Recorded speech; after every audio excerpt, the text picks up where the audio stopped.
আসসালামু আলাইকুম রাহমাতুল্লাহ। সম্মানিত দিনী ভাই ও বোনেরা, তাওবাকারীর উপর আল্লাহ তাআলা কতটা খুশি হন।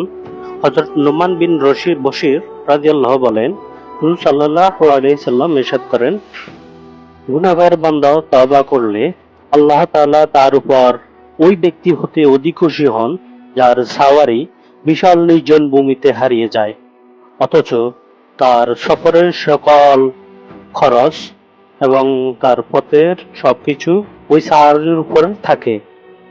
যখন সেটি হারিয়ে যায় তখন তার বিশেষ হয়ে যায় যে তার ধ্বংস অনিবার্য। এই ব্যক্তি যখন তার সাওয়ারি পেয়ে যায় তখন সে যতটা খুশি হয়, বান্দার তাওবার কারণে আল্লাহ তাআলা তার থেকেও বেশি খুশি হন। সুবহানাল্লাহ। তাওবাকারীর গুনাহের কথা আল্লাহ তাআলা কিরামুন কাতিবিন সহ সবাইকে বলিয়ে দেন।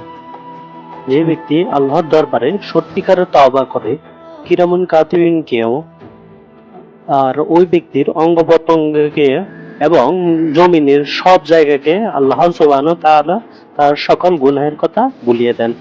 এটি আল্লাহর বিশেষ রহমত। সুবহানাল্লাহ।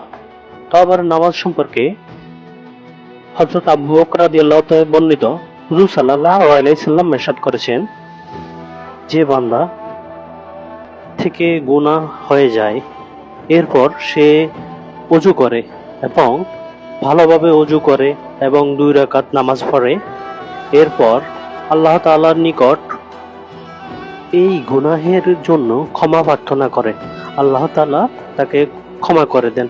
সুবহানাল্লাহ। তো আসসালামু আলাইকুম ওয়া রাহমাতুল্লাহ।